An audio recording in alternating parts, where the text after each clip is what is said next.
Good evening everyone. I am Dr. Gaurav Sahu, Assistant Professor, Department of Mechanical Engineering, SIIT Bhopal. So good evening students. Today we are here to discuss on a topic that is known as isometric projection. It is a part of Unit 5 of Engineering Graphics in the RGPV curriculum. And today we will study about the concepts of projection, isometric projections. So here let us start with a point that what do you mean by isometric? So isometric is derived from a word that means iso and metric. Iso means same and metric means measurement. So something in this concept will be there which will relevant to these two words is that same measurement. So I will be discussing about what this same measurement means. But firstly we will start with a point that in whole engineering graphics you have worked on orthographic projection. Generally what orthographic is, in orthographic projection if I take this cube, so I take this cube, you will have observer in front of this cube and the side of the observer will be perpendicular to the object, like here the side of observer is perpendicular to the object. So in this way you will see only the this plane is that the xy plane is that the 2D dimension. But the thing is that for knowing all the dimensions of this cube you need to place the observer in front and you need to place the observer on the top. So you will get a front view and you will get a top view. In this way you can detect that what are the dimensions of the solid. But if in a single drawing you want to explore all the 3 dimensions, then the isometrics concept come into picture. How, like we'll discuss on that. तो जैसा मैंने अभी बताया आपको कि orthographic के अंदर जब साइड ऑफ ऑब्जर्वर जो होती है परपेंडिकुलर टू दी ऑब्जेक्ट होती है और उस कंडीशन में आपको 2D फिगर मिलता है, उस कंडीशन में आपको 2D फिगर मिलता है and after that 2D figure आपको फ्रंट और टॉप से दोनों व्यूज़ निकालने पड़ते हैं ताकि आप इस पूरे डायमेंशन को जज कर पाएँ. बट आइसोमेट्रिक जो प्रोजेक्शन होता है वो आपको इतना फैसिलिटेट कर देता है कि आपको एक ही ड्राइंग के अंदर पूरे 3 डायमेंशंस इजीली दिख पाएँ. अब इसके लिए करते क्या है, प्रोसेस क्या होता है वो अपन बात करते हैं. सबसे पहली बात तो ये होती है जब आइसोमेट्रिक में हम अलाइनमेंट चेक करते हैं किसी भी ऑब्जेक्ट का, तो ऑब्जेक्ट को हमेशा ऐसे नहीं रखा जाता, ऑब्जेक्ट को थोड़ा टिल्ट किया जाता है ताकि हम पहले ही उसको 2 डायमेंशंस को एक्सप्लोर कर लें. अब बचा तीसरा डायमेंशन. तो अब तीसरे डायमेंशन के लिए क्या करना है हम बात करते हैं. मान के चलिए जब हमने इसको इस तरीके से रखा था तो ये फिगर इस तरीके से दिख रहा था. Now what we are doing, we will placing in this mode. Okay, why we are placing in this mode, because we will explore 2 dimensions. But a thing is that we have to explore in all 3 dimensions. तो उसके लिए हमें क्या करना पड़ेगा, उसके लिए हमें ऑब्जर्वर को थोड़ा सा ऊपर की तरफ लेके जाना पड़ेगा. तो जैसे ही ऑब्जर्वर ऊपर की तरफ गया तो उस कंडीशन में क्या होगा, उसे ये भी दिखेगा, ये भी दिखेगा और ये भी दिखेगा. But a thing is that मैंने यहाँ 30 डिग्री का एंगल लिख के रखा है. अब हम 45 भी जा सकते थे, हम 50 भी जा सकते थे, हम कितना भी जा सकते थे, लेकिन जो बात है वो निकल के आ रही है वो 30 डिग्री ही क्यों है. तो चलिए आप 30 डिग्री की हम बात करते हैं कि आखिरकार ये 30 डिग्री का कॉन्सेप्ट आइसोमेट्रिक प्रोजेक्शन में आया कहाँ से. मान के चलिए अगर कोई व्यक्ति सामने से इसको देख रहा है तो उसको ये दोनों फेसेस दिखेंगे, ये नहीं दिखेगा. धीरे धीरे जब ये ऑब्जर्वर ऊपर जा रहा है तो उस कंडीशन में उसको ये पूरा फेस दिखेगा लेकिन ये नहीं दिखेंगे. तो अ थिंग इज़ दैट कि ऑब्जर्वर जैसे से ऊपर बढ़ रहा है तो नीचे वाले दोनों फेसेस छोटे होते जा रहे हैं और ऊपर वाला फेस बड़ा होता जा रहा है. और ऑब्जर्वर जैसे नीचे नीचे आ रहा है तो ये ऊपर वाला छोटा होता जा रहा है और ये सब बड़े होते जा रहे हैं. तो हमें जैसे हमने बताया कि आइसोमेट्रिक में हम 3 डायमेंशंस देखते हैं, तो 3 डायमेंशंस को हमें एक सेम इक्वलिटी पे देखना पड़ेगा. तो उस इक्वलिटी पे देखने के लिए जो 30 डिग्री का एंगल होता है वही एकमात्र ऐसा एंगल है जहाँ पे ये तीनों फेसेस इक्वल हो जाएंगे. अब वो कॉन्सेप्ट निकल के कैसे आ रहा है वो आपको इस डायग्राम में देखने को मिलेगा. तो जैसा मैंने कहा 30 डिग्री पे ऑब्जर्वर सेट होगा तो उस कंडीशन में ये तीनों फेसेस इक्वली दिखेंगे. अब वो तीनों इक्वली यानी कि face number 1, face number 2, face number 3, ये तीनों आपको दिखेंगे और ये तीनों बराबर ही दिखेंगे अगर 30 डिग्री पे होगा. और उसका मैथमेटिकल जो आप कह सकते हैं प्रूफ है वो है एंगल 120, 120, 120.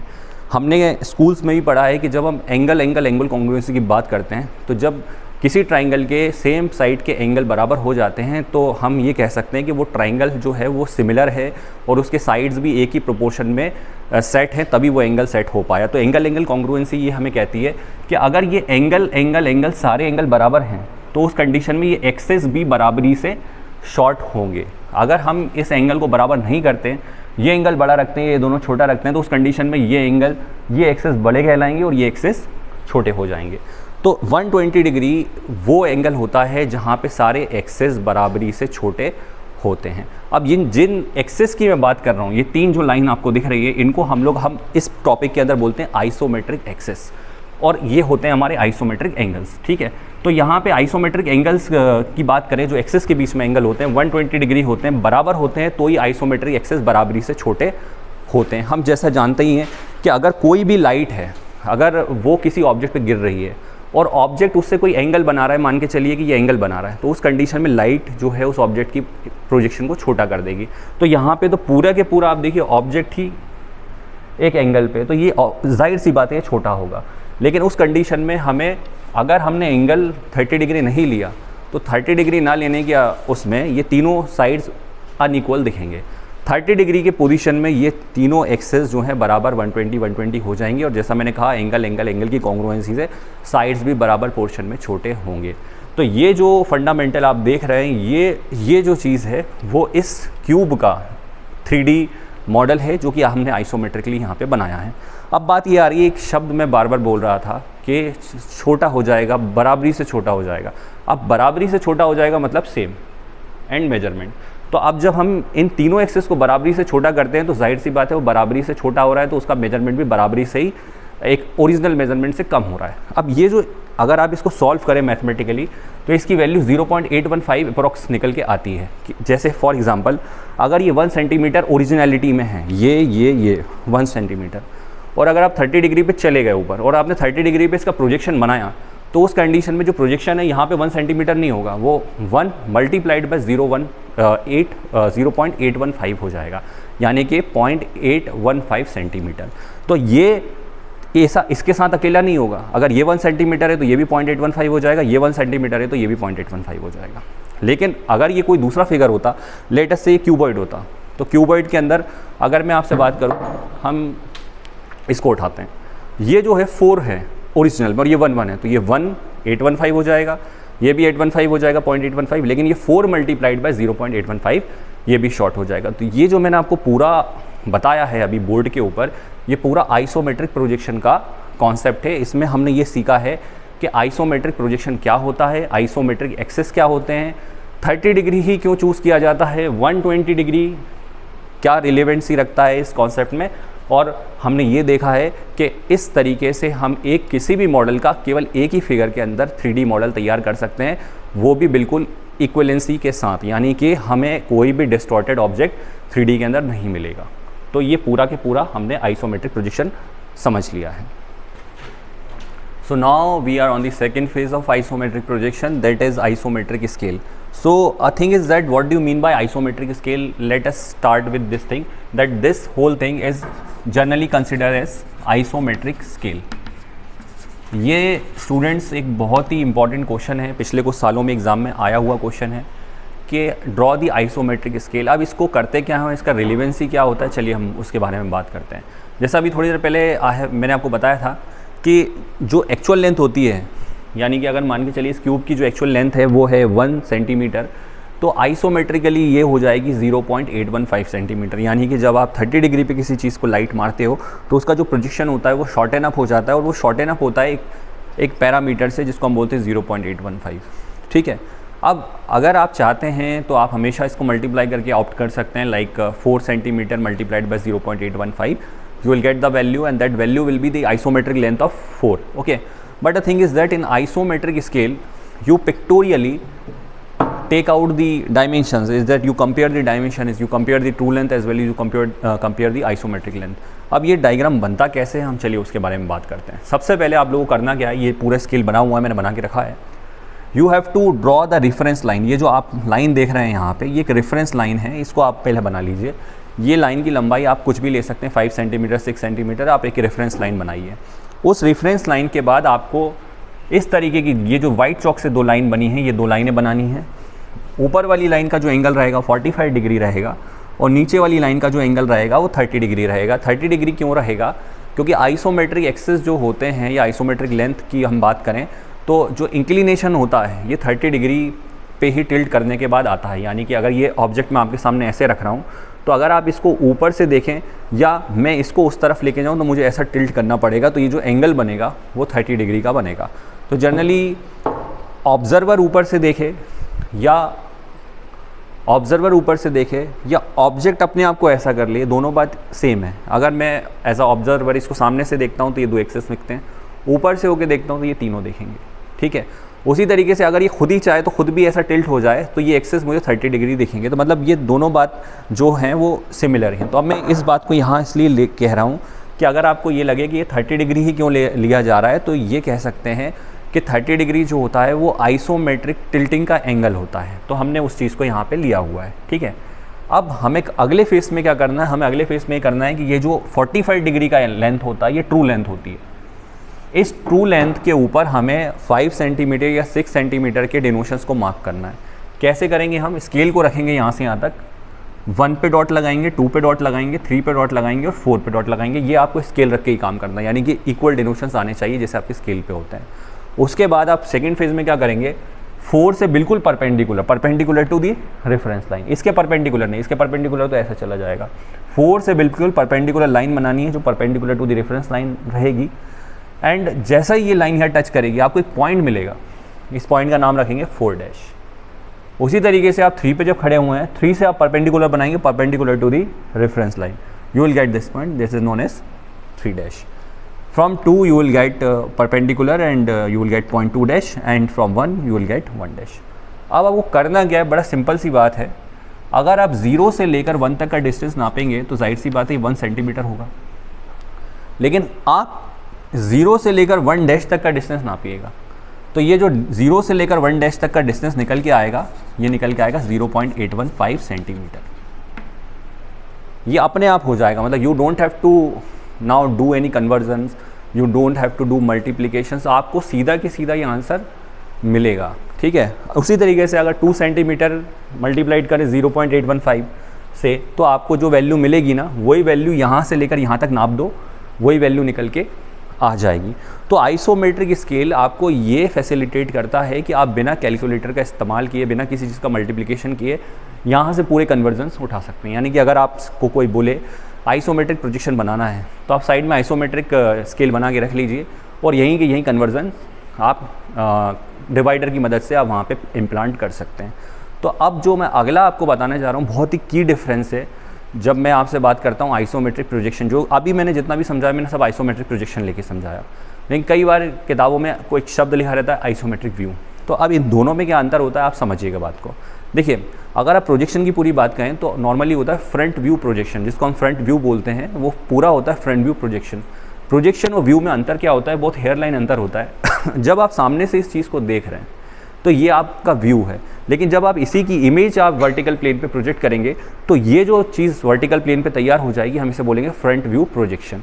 यानी कि अगर हम आइसोमेट्रिक की अगर बात करें तो आइसोमेट्रिक में जैसे थोड़ी देर पहले मैंने कहा था कि अगर ये मेरे सामने हैं और मैं 30 डिग्री चला जाऊँ तो भी सेम रिजल्ट आएगा, और ये 30 डिग्री टिल्ट हो जाए तो भी सेम रिजल्ट आएगा। तो अब कंडीशन ये कि अभी तो मैं सिर्फ इनको देख रहा हूँ, तो उस कंडीशन में ये मेरे को जो भी दिख रहा है ये कहलाएगा आइसोमेट्रिक व्यू।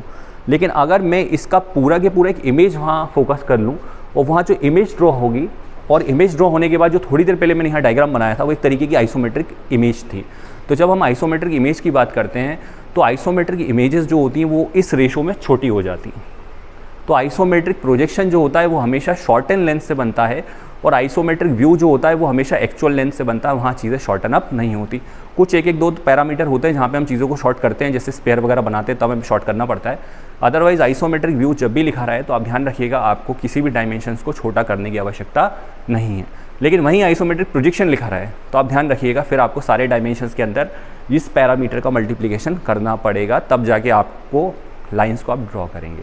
तो आप ठीक है, अब अपन कोशिश करते हैं क्यूब का हम आपको बना के दिखाएं कि कैसे क्यूब बनता है आइसोमेट्रिक व्यू के अंदर। जैसा अभी मैंने कहा आपको कि हम आइसोमेट्रिक व्यू बनाएंगे क्यूब का, लेकिन उससे पहले मैंने यहाँ पे प्रोजेक्शन बनाया हुआ है ताकि आप समझ पाएँ कि आखिरकार क्यूब और प्रोजेक्शन में प्रैक्टिकली क्या डिफरेंस होता है। तो चलिए स्टार्ट करते हैं हम। यहाँ पे आप देखेंगे यहाँ मैंने ये एक्सेस बनाया हुआ है XY, और उसी तरीके का एक XY एक्सेस यहाँ बनाया हुआ है। ये नॉर्मल XY एक्सेस होते हैं जो हम लोग ED में बनाते हैं, इंजीनियरिंग ग्राफिक्स में बनाते हैं। लेकिन ध्यान रखिए आइसोमेट्रिक के अंदर जो एक्सेस होते हैं वो X', यानी कि हमें 30 डिग्री का एंगल लेके हमें नए एक्सेस तैयार करने होते हैं। तो ध्यान रखिएगा कि जो आइसोमेट्रिक एक्सेस यहाँ पे बनते हैं उन्हीं के पैरेलल यहाँ पे नीचे आइसोमेट्रिक लाइंस जाती हैं। तो ये टेक्निकली ये पहली 2 आइसोमेट्रिक लाइन होती हैं जो आगे हमारी सारी डायग्राम को बनाने में मदद करेगी। तो आपको पहला काम क्या करना है, पहला काम यहाँ पे अपना प्रोटेक्टर रख के, सेंटर रख के प्रोटेक्टर का 30 डिग्री की लाइन यहाँ बनाएंगे। इस लाइन की लंबाई आप थोड़ा ज़्यादा रखिएगा क्योंकि हमें क्यूब भी बनाना है 30 mm का, तो एटलीस्ट 4.5 सेंटीमीटर के आसपास रखिएगा, यहाँ भी और यहाँ भी। तो ये दो हमारी आइसोमेट्रिक लाइंस बन गई, आपको यहाँ दिख रहा होगा। इस तरीके से आपको हर डायग्राम में, चाहे आप आइसोमेट्रिक व्यू बनाएं चाहे आइसोमेट्रिक प्रोजेक्शन बनाएं, लेकिन आप ध्यान रखिएगा आपको ये दोनों आइसोमेट्रिक लाइंस बनानी ही है। यही लाइन तय करती हैं कि अब आपने अपना रेफरेंस जो है वो 30 डिग्री पे चेंज कर लिया है। हाँ, तो 30 डिग्री पे हमने कर दिया। अब हम काम कैसे करते हैं देखिएगा। सबसे पहले तो जो हमारा क्यूब है या जो भी हमारा सॉलिड होता है, हम उसका बेस इमेजिन करते हैं। हम उसके बेस को साइड में बना लेते हैं। अगर कॉम्प्लिकेटेड डायग्राम होता है तो हमें साइड में बनाना पड़ता है, लेकिन क्यूब जैसे डायग्राम को साइड में बनाने की ज़रूरत नहीं है। हमें इमेजिन करना है कि क्यूब का बेस कैसा होता है। क्यूब का बेस होता है स्क्वायर। अब हमेशा याद रखिए कि जो स्क्वायर होता है उसका आइसोमेट्रिक जो व्यू होगा वो हमेशा एक रोम्बस या काइट के जैसा होता है। तो स्टार्ट कैसे करेंगे, जो भी स्क्वायर का बेस है, यानी ये क्यूब है तो जाहिर सी बात है उसका जो स्क्वायर होगा उसका साइड रहेगा 30 × 30। आपको कुछ नहीं करना, आपको उस पूरे बेस को यहाँ पे इम्प्लांट करना है नीचे वाले हिस्से पे। कैसे करेंगे, आप प्रोटेक्टर या आप डिवाइडर या कोई भी चीज़ उठाइए, आप कंपास उठाएं ज़्यादा बेस्ट रहेगा। स्केल पे 30 mm नापिए और 30 mm सेंटर रखिए, आप डॉट लगाइए और एक डॉट यहाँ पे लगाइए। तो आपने क्या किया है, आपने जो आपका जो स्क्वायर है, जो क्यूब है, उस क्यूब का जो निचला हिस्सा, यानी कि अगर मैं इसका एक रफ डायग्राम यहाँ पे बनाऊँ, जो आप स्कूल में पढ़ते थे तो शायद आपने इस तरीके का कोई डायग्राम बनाया होगा। तो ये जो नीचे का हिस्सा है, ये जो इसका निचला हिस्सा है, ये वाला, ये नीचे का हिस्सा हम यहाँ बनाएंगे और ये नीचे का हिस्सा है 30 × 30। तो हमने दो साइड, यानी कि ये वाला साइड और ये वाला साइड यहाँ पे इम्प्लांट कर दिया है। अब हमें क्या करना है, हमें पूरा के पूरा बेस तैयार करना होगा। तो पूरा के पूरा बेस तैयार करने के लिए हम क्या करेंगे, जो मैंने यहाँ शो नहीं करा है, हम इसके पैरेलल लाइन इस पॉइंट से यहाँ पे तैयार करेंगे, ठीक है, और इसके पैरेलल लाइन हम यहाँ पे तैयार करेंगे। अब चूँकि जब हम इस डायग्राम को पूरे तौर पे इमेजिन करते हैं तो ये लाइंस जो है वो इनविजिबल होती हैं। तो ग्राफिक्स में जो इनविजिबल लाइंस होती हैं हम उनको डैश डैश के फॉर्मेट में बनाते हैं क्योंकि वो लाइन इनविजिबल है।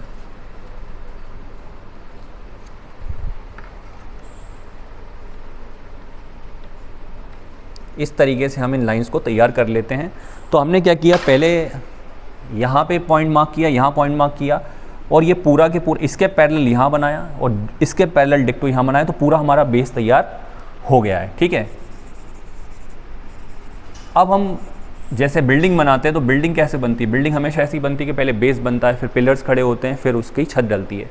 तो यहाँ भी आइसोमेट्रिक में भी यही रूल फॉलो होता है। तो हम 30 mm का साइड लेके यहाँ मार्क किए, यहाँ मार्क किया, इसके मार्किंग यहाँ करी और पैरेलल पूरा रोम्बस नीचे बना लिया, जो मैंने यहाँ शो नहीं किया हुआ फिलहाल अभी। अब हम इसके पिलर्स खड़े करेंगे। तो आपको जितने भी कोने दिख रहे हैं, जैसे कि मुझे 1 2 3 4 कोने दिख रहे हैं बेस के, तो इन चारों कोनों से हम क्या करने वाले हैं, हम इनसे 30 mm की हाइट्स खड़ी करेंगे, जो मैंने यहाँ पे ऐसे खड़ी कर रखी। तो ये हो गया आपका, और इवन यहाँ भी खड़े करेंगे एक, लेकिन चूंकि ये फिगर जो है 3D है, कुछ चीज़ें पीछे हो जाएंगी, तो ये वाले इस लाइन को खड़े करने की आवश्यकता नहीं है क्योंकि ये पीछे छुप गया है, इनविजिबल है ये। तो अब हम यहाँ तक पहुँच गए, ठीक है। अब इन पॉइंटों पे हमें क्या करना है, छत तैयार करनी है। अब छत कैसे तैयार करेंगे, उसके लिए बड़ा सिंपल फिनोमेना है। जो बेस की लाइन है उसके पैरेलल आप यहाँ लाइन बनाइए, अपने आप 30 mm की आ जाएगी। जो भी सॉलिड का बेस रहता है डिक्टो यहाँ लाइंस बनती हैं नॉर्मल सॉलिड्स में अगर हम बात करें तो। इसके पैरेलल लाइन यहाँ बनाइए, ठीक है, ये दोनों लाइनें बन जाएंगी। फिर आप प्रकार की मदद से या रोलर स्केल की मदद से आप यहाँ पे रोलर स्केल को सेट करिए, खसकाते हुए यहाँ आइए और एक लाइन बनाइए, बिल्कुल इसके पैरेलल रहेगी और इसी के डायमेंशंस की रहेगी। और रोलर स्केल को यहाँ रख के सरकाते हुए लाइए और यहाँ पे एक लाइन बनाइए। तो ये पूरा के पूरा आपका जो क्यूब है इस तरीके का दिखेगा। अब जो मैंने कुछ बातें कही थी कि यहाँ कुछ लाइंस दिखेंगी, यहाँ कुछ लाइंस होंगी, यहाँ कुछ डैश वाली लाइन होगी, ये वो लाइंस होती हैं जब आपने क्यूब को 30 डिग्री पे रखा था, यानी कि यहाँ पे, तो आपको ये लाइन दिख रही है, ये दिख रही है, ये दिख रही है, लेकिन आपको पीछे की लाइंस आपको नहीं दिख रही हैं। तो वो जो इनविजिबल लाइंस होती हैं वो बेसिकली यहाँ पे बनाई जाती हैं, जो कि मैंने अभी शो नहीं करा है। आप चाहें तो एग्ज़ाम में आप शो कर सकते हैं। ध्यान रखिएगा कि पूरी ये जो पूरा डायग्राम बनेगा वो HB पेंसिल से बनेगा। अगर आप इनविजिबल लाइन भी बनाएंगे वो इनविजिबल है, ऐसा नहीं कि वो है ही नहीं, तो वो भी HB से ही तैयार करी जाएंगी। हाँ, रेफरेंस लाइंस जो है वो आप 2H पेंसिल से या H पेंसिल से बना सकते हैं। और इस तरीके से ये पूरा के पूरा डायग्राम है आइसोमेट्रिक प्रोजेक्शन ऑफ क्यूब। तो जैसा अभी हमने डिस्कशन किया कि हमने आइसोमेट्रिक प्रोजेक्शन बनाया है, इसमें एक चीज़ आपको सबको ध्यान में रखना पड़ेगा। जैसे मैंने बोला कि यहाँ से हम 30 नापें और यहाँ लगा दें। तो ध्यान रखिए, चूँकि ये आइसोमेट्रिक प्रोजेक्शन है, अब ध्यान रखिए मेन ट्विस्ट यहाँ पे आ रहा है। जैसे मैंने भले ही आपसे कहा हो कि 30 mm यहाँ पे नाप दें, 30 mm यहाँ कर दें, फिर 30 mm ऊपर चले जाएँ, 30 mm ऊपर चले जाएँ, 30 mm ऊपर चले जाएँ। लेकिन आप ध्यान रखिए कि अगर वहाँ पे प्रोजेक्शन लिखा है तो वो 30 mm कहाँ का होगा? वो 30 mm जो होगा वो आइसोमेट्रिक लेंथ का होगा, यानी कि उस 30 mm में 0.815 मल्टीप्लाई होगा, या ऐसी स्थिति में आप उसको यहाँ से उठाएंगे। ठीक है, तो ध्यान रखिएगा, भले ही मैं आपसे 30 mm बोल रहा हूँ, लेकिन जब मैं शब्द प्रोजेक्शन को टारगेट कर रहा हूँ तो आप 30 mm डायरेक्ट स्केल से नहीं लेंगे कि स्केल से उठाया, आप आइसोमेट्रिक स्केल से लेंगे यहाँ से। तो ये बिल्कुल आखिरी का ट्विस्ट था जो मैंने अभी तक छुपा के रखा था, ताकि मैं आपको क्लियरिटी दे पाऊँ कि किस तरीके से हम प्रोजेक्शन में काम करते हैं। तो हम यहाँ से इसको उठाएंगे और यहाँ पे इम्प्लांट करेंगे। ध्यान रखिए, ये जो है ऊपर एक्चुअल है और ये जो है ये आइसोमेट्रिक लेंथ है। तो आप ध्यान रखिए, मैंने जो 30 mm जितने भी बोले थे आपसे, वो 30 जो है वो आइसोमेट्रिक 30 कहलाएगा, आइसोमेट्रिक स्केल से लिया हुआ। तो ये पूरा के पूरा आइसोमेट्रिक प्रोजेक्शन है। अब हम बनाते हैं आइसोमेट्रिक व्यू। चलिए अब अपन बात करते हैं आइसोमेट्रिक व्यू की। अब आइसोमेट्रिक व्यू के लिए जैसा मैंने आपको कहा था कि दोनों ही कंडीशन, चाहे प्रोजेक्शन हो चाहे आइसोमेट्रिक व्यू है, इन दोनों में एक्सेस तो 30 डिग्री इंक्लाइंड होते हैं। चेंज कहाँ आता है वो अपन बात करते हैं। तो सबसे बड़ा चेंज जो आता है ना वो ये आता है कि जब हम लाइन बनाएंगे, अब जो यहाँ पे हम लोग मेजरमेंट लेंगे, यानी कि इस क्यूब का बेस क्या होता है? स्क्वायर होता है। तो स्क्वायर के जो दो साइड है वो यहाँ ऐसे बनेंगे। तो अब जो साइड लेंगे स्केल से 30, वो ध्यान रखिएगा वो 30 जो रहेगा वो ट्रू लेंथ वाला रहेगा। यानी कि पहला जो था, जैसा मैंने ट्विस्ट बताया था प्रोजेक्शन के अंदर, कि आपने जो 30 लिया है वो 30 नहीं था, वो 30 था आइसोमेट्रिक का 30, यानी कि वो 30 जिसमें आपने 0.815 का मल्टीप्लाई किया है, क्योंकि प्रोजेक्शन में चीज़ें छोटी हो जाती हैं। ये दिख भी रहा होगा आपको इन दोनों डायग्राम में फ़र्क। अब यहाँ ध्यान रखिएगा, यहाँ पे आप इस लेंथ को यहाँ से उठाएंगे, ये स्केल वाली लेंथ है जो स्केल से हमने नापी थी, और उसको यहाँ पे लाके इम्प्लांट कर देंगे।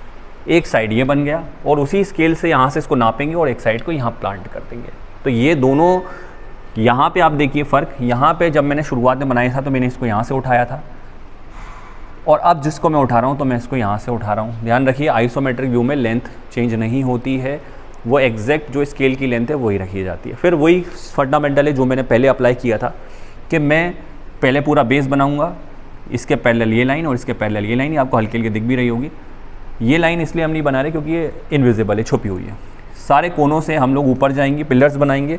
इस बार पिलर भी छोटे नहीं होंगे, पिलर भी जो एक्चुअल लंबाई थी यानी कि ट्रू लेंथ थी उसी आंकड़े के बनेंगे, 30 30 30। उसके बाद इसके पैरेलल में लाइन यहाँ बनाऊंगा, मैं रोलर स्केल से बनाना चाहूँ, ड्राफ्टर से बनाना चाहूँ, जिससे बनाना चाहूँ मैं इसको बना लूँगा। इसके पैरेलल लाइन यहाँ बनेगी और इसके पैरेलल लाइन यहाँ बनेगी। यानी कि आपको फ्यूचर में केवल आपको ये कुछ ही नापना पड़ेगा, आगे की ड्राइंग आप पैरेलल तरीके से बना सकते हैं। तो ये पूरा के पूरा ड्राइंग ये बन जाएगा। अब ये जो ब्यूटी होती है आइसोमेट्रिक की कि पैरेलल वाली चीज़ें हैं, ये क्या होता है? तो ध्यान रखिए, ये तीन जो होते हैं ये होते हैं आइसोमेट्रिक एक्सेस। अब इन एक्सेस के जो भी लाइनें रहेंगी वो आइसोमेट्रिक लाइंस कहलाएंगी क्योंकि वो पैरेलल होती हैं। और इस डायग्राम में बाय चांस कोई ऐसी लाइन हो जो कि यहाँ पे नहीं है, जो कि किसी से भी पैरेलल नहीं है, यानी वो आइसोमेट्रिक एक्सेस से किसी भी रेलेवेंस में पैरेलल नहीं है, तो उनको बोलेंगे हम नॉन आइसोमेट्रिक लाइंस। और ये जो प्लेन है जो बार बार हम आपको बता रहे हैं और जो आपने कहा कि 30 डिग्री पे जब ऑब्जर्वर जाएगा और ये देखेगा तो ये कहलाता है आइसोमेट्रिक प्लेन। तो अब आप इन दोनों ही डायग्राम में एक फ़र्क देखिए कि जब हम पहली बार हमने स्केल से नापा और 30 mm यहाँ पे लगाया, ठीक है, तो वो जो स्केल था जिसको हमने कहा कि वो स्केल था आइसोमेट्रिक स्केल। ध्यान रखिए, जब भी प्रोजेक्शन शब्द आएगा तो सारे डायमेंशन आइसोमेट्रिक स्केल से लिए जाएंगे। आप स्केल नहीं बनाना चाहते तो 0.815 का मल्टीप्लाई करें। लेकिन जब व्यू आएगा तो उस कंडीशन में आप जो एक्चुअल लेंथ है, यानी कि आप स्केल से 30 mm ही नापेंगे और 30 mm का ही आप डायमेंशन लेके यहाँ पे काम करेंगे। आइसोमेट्रिक व्यू को एक नाम आइसोमेट्रिक ड्राइंग भी कहा जाता है। तो ये सारी की सारी जो पैरामीटर्स, ये सारी की सारी जो चीज़ें मैंने आपको बताई हैं, शुरू किया था हमने आइसोमेट्रिक प्रोजेक्शन से, मैंने 30 डिग्री एक्सिस का रिलेवेंस सारी चीज़ें आपको बताई है। फिर मैंने आइसोमेट्रिक स्केल आपको बताया, यहाँ पे आइसोमेट्रिक स्केल पूरा बना हुआ है यहाँ पे, और फिर मैंने दोनों ही चीज़ें बताई हैं, आइसोमेट्रिक प्रोजेक्शन और आइसोमेट्रिक व्यू। कंक्लूडिंग स्टेटमेंट यही रहेगा कि आइसोमेट्रिक प्रोजेक्शन के अंदर आप 30 mm सिलेक्ट करेंगे, लेकिन ये 30 mm जो रहेगा वो आइसोमेट्रिक 30 रहेगा, यानी आइसोमेट्रिक लेंथ से आपने लिया होगा। यहाँ से लें तो अच्छी बात है, नहीं तो 0.815 का मल्टीप्लाई कर दें और सारे डायमेंशंस में वो मल्टीप्लिकेशन सिस्टम चलेगा। और यहाँ पे जो 30 mm लिया रहेगा वो भी आप स्केल से लेंगे, लेकिन वो कौन सा वाला स्केल होगा? ट्रू लेंथ रहेगा। और आप इतना काम नहीं करना चाहते तो स्केल से जो 30 mm नापा जाएगा वो ट्रू ही माना जाता है। तो आई होप कि आपको ये पूरा कॉन्सेप्ट समझ में आया होगा आइसोमेट्रिक प्रोजेक्शन का और आइसोमेट्रिक व्यू का। Thank you very much.